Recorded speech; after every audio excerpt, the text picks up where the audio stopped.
మన దేశం సాంప్రదాయాలకు పుట్టినిల్లు. మన దేశంలో ఎందరో గొప్ప గొప్ప రాజులు ఉన్నట్లే రాజ్య భారాన్ని మోస్తూ సమర్థవంతంగా పాలించిన గొప్ప మహారాణులు కూడా ఉన్నారు. అందులో చాలా మందికి తెలియని వారిలో రాణి మంగమ్మ ఒకరు. ఆమె భర్త చనిపోయాక, కొడుకు చనిపోయాక 3 సంవత్సరాల మనువడిని సింహాసనాన్ని ఎక్కించి మరి రాజ్యాన్ని ప్రజలను కాపాడుతూ దాదాపుగా 18 సంవత్సరాల పాటు ఏలిన రాణి మధురై రాణి మంగమ్మ. మరి ఆమె ఎవరు, ఎలా రాజ్యాన్ని పరిపాలించింది, ఎలా మరణించిందనే విషయాలను గురించి మనం ఇప్పుడు తెలుసుకుందాం.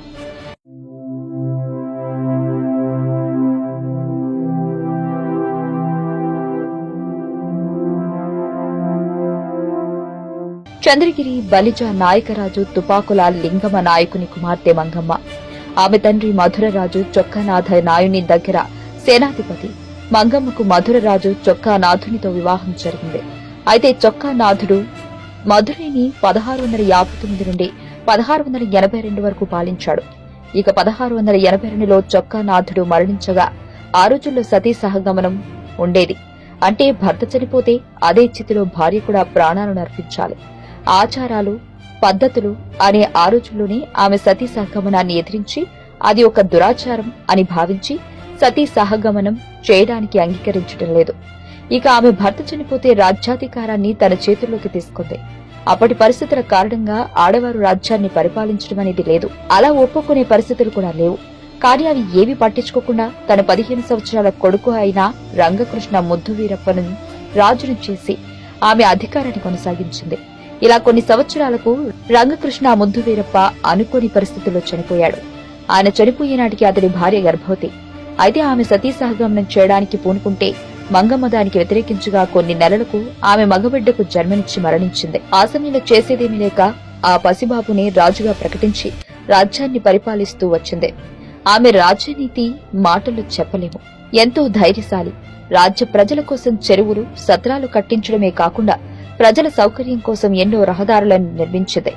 ఇప్పటికి తమిళనాడులో ఆమె నిర్మించిన రహదారులు కనిపిస్తాయి. కన్యాకుమారి వరకు ఉన్న మంగమ్మాల్ సాలై అనే రహదారి ఇప్పటికి ప్రసిద్ధమైనది. ఇలా చెట్లు నాటించడం, కాలువలు తవ్వించడం, రహదారులు నిర్మించడం, ఇలా ఎన్నెన్నో అభివృద్ధి పనులు ప్రజల కోసం చేస్తూ పక్క రాజ్యాల రాజులను సైతం ఔరా అనిపించింది. ఇక యుద్ధాల విషయానికి వస్తే మధుర రాణయ్య ఆమె తన సైన్యంతోనే ముందుకు వెళ్లింది. ఆమెకు ఏ ఇతర రాజ్యాల రాజుల సహకారం అనేది లేదు. ఒక ఢిల్లీ సుల్తాన్ ఔరంగజేబు రాజ్యాలపైన దండెత్తుకుంటూ వస్తుంటే వారిని తెలివిగా ఎదుర్కోవడానికి ఆమె తన రాజనీతితో ముందుకు వెళ్లింది. అయితే ఒకప్పుడు మధురలో ఉన్న జింజీని మరాఠాలు సొంతం చేసుకోగా దానిపైన మొఘల్ సేనాధిపతి దాడి చేసి కైవసం చేసుకుంటే రాణి మంగమ్మ తెలివిగా కొంత కప్పము కట్టి ఒకప్పుడు కోల్పోయిన ప్రాంతాన్ని మళ్లీ కైవసం చేసుకుంది. ఆ తర్వాత తిరువాన్నూర్ మైసూరు రాజుని, మరాఠా రాజుని సమర్థవంతంగా తన తెలివితో ఎదుర్కొని రాజ్యాన్ని కాపాడుకుంది. ఇక రాణి మంగమ్మ చివరిగా 1702లో రామనాథపురం రాజు రఘునాథ సేతుపతితో యుద్ధం చేసింది. కానీ ఆ యుద్ధంలో ఓడిపోయింది. ఇదిలా ఉంటే ఆమె మరణం వెనుక ఒక కథనం ప్రకారం 1704లో ఆమె మనుమడు విజయనగరం చొక్కానాథ నాయుడు రాజ్యాధికారం కోసం అడుగగా యుక్త వయసులో ఉన్నావు, రాజ్యాధికారం చేతుల్లోకి తీసుకోవడానికి సమయం పడుతుందని నిరాకరించగా ఆమెను బంధించాడని, చెరసాలలో ఆహారాన్ని తీసుకోవడం మానేసి చనిపోయిందంటూ చెబుతారు. తమిళనాడు ప్రజలకి ఎప్పటికీ గుర్తుండే మహారాణి ప్రజల కోసం ఎన్నో కార్యక్రమాలు చేపట్టి 18 సంవత్సరాల పాటు రాజ్యాన్ని కాపాడిన ఆమె రాజనీతి ఎప్పటికీ అలా చరిత్రలో నిలిచిపోతుంది.